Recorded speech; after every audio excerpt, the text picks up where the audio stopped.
Hello everyone. In previous lecture, we will discuss about the movement of shoulder joint. अब हम देखेंगे the movement of elbow joint. Actual में जो हम अभी तक देख रहे हैं, चाहे शोल्डर हो या फिर एल्बो हो, ये सारे जो मूवमेंट है these are movement of upper limbs. Upper तो मतलब ऊपर समझ गए. लिम्स का क्या मतलब है? लिम्स का मतलब होता है हमारे हाथ और पैर. हम हाथ और पैर को ही बोल देते हैं लिम्स. जो ऊपर है तो अपर लिम्स, जो नीचे है तो लोअर लिम्स. तो अभी हम देखते हैं movement of elbow joint. The first one is flexion. तो फ्लेक्शन तो हमने पहले भी डिस्कस किया था. किसका? शोल्डर का. यहाँ पर हमारे जो एल्बो का फ्लेक्शन होगा या फिर हम बोल सकते हैं एल्बो जॉइंट का, इसमें क्या होता है कि ये हो गए हमारे कंपार्टमेंट. अगर हम देखें हमारे हाथ में एनाटॉमिकल पोजीशन में एक सरफेस होता है हमारे ये फोर आर्म और आर्म का एंटीरियर वाला, और एक होगा पोस्टीरियर वाला. अब जो एंटीरियर वाले सरफेस होते हैं, इन सरफेस को अगर इसमें देखें, ये जो एंटीरियर सरफेस हैं, इन सरफेस को हम बोलते हैं फ्लेक्सर सरफेस. कौन से सरफेस? फ्लेक्सर. और पोस्टीरियर वाले को एक्सटेंसर. यहाँ तक क्लियर? अब देखो फ्लेक्सर में क्या होता है, when the flexor surface of the arm and forearm brought close to each other. मतलब कि जब हमारे फोर आर्म और फोर आर्म के दोनों फ्लेक्सर सरफेस को हम क्या करें, आर्म और फोर आर्म के दोनों फ्लेक्सर सरफेस को एक दूसरे के क्लोज लाएं, तो इस मूवमेंट को हम बोलते हैं फ्लेक्शन ऑफ एल्बो जॉइंट. ये movement flexion of elbow joint. इसके अलावा एक्सटेंशन हमने देखा ही पेयर में. इसका जस्ट ऑपोजिट, या तो आप बोल दो कि आर्म और फोर आर्म के फ्लेक्सर सरफेस को अब क्या करें, अबे करें हम, अबे करें. या दूसरी चीज अब क्या देख सकती हो कि यहाँ पर हमारे रहेंगे एक्सटेंसर सरफेस.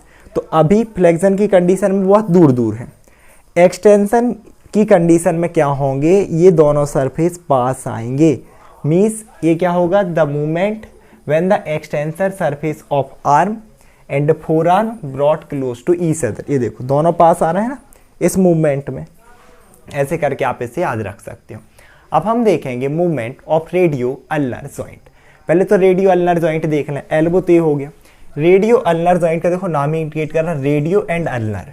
अब यहाँ पर हमारी ये जो दो बोन है ना, ये तो ह्यूमरस है. इसके अलावा ये होती है हमारी लेटरल वाली रेडियस, लेटरल अपन ने टर्म देखी है, और मीडियल वाली अल्ना. तो यहाँ एक तो ये जॉइंट बनता है ऊपर इन दोनों बोन के बीच में, और एक नीचे. तो देखो रेडियो अल्नर जॉइंट तो है, उसमें भी हमने देखा था कि जो हेड की तरफ रहेगा उसे हम क्या बोलेंगे, सुपीरियर. तो ये हो जाएगा सुपीरियर रेडियो अल्नर जॉइंट. और ऐसा जो कि हमारे हेड से रहेगा दूर, उसे हम बोलेंगे इन्फीरियर. तो ये हमारा हो जाएगा इन्फीरियर रेडियो अल्नर जॉइंट. अब इसके होते हैं दो मूवमेंट, और वो भी होते हैं रोटेटरी. जैसे हमने रोटेटरी मूवमेंट देखा था, मीडियल और लेटरल रोटेशन. अब इसमें क्या होता है, एक होता है सुपीनेशन.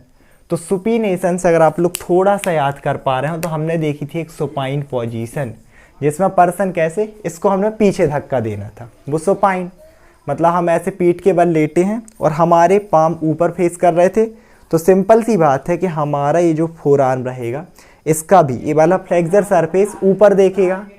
इसी मूवमेंट को हम बोलते हैं सुपीनेशन, मतलब रोटेशन ऑफ फोर आर्म, जिसमें क्या होगा, in which flexor surface of forearm faces upward. मतलब ये वाली कंडीशन, बस ये हम रोटेशन कर रहे हैं जिसमें फ्लेक्सर सरफेस ऊपर फेस कर रही है. The second one is pronation. तो ये सुपाइनेशन था जिसमें फ्लेक्सर सरफेस अपवर्ड फेस किया. अब प्रोनेशन में क्या होगा, इसका ऑपोजिट. जैसे हमने देखी थी प्रॉन पोजीशन, इसे कोई आगे धक्का दे दे, तो अब देखो ये वाला सरफेस नीचे जाएगा, फ्लेक्सर वाला. तो बस वही है, rotation of four arm in which flexor surface faces downwards. मतलब अब फ्लेक्सर सरफेस आपका नीचे फेस करेगा. मतलब ये है आपका सुपाइनेशन, तो दैट इज प्रोनेशन. मतलब देखो फ्लेक्सर सरफेस नीचे फेस कर रहा है ना, सुपाइनेशन फ्लेक्सर सरफेस ऊपर, प्रोनेशन फ्लेक्सर सरफेस नीचे. आई होप आप लोगों की वीडियो समझ में आया होगा. Thank you so much everyone.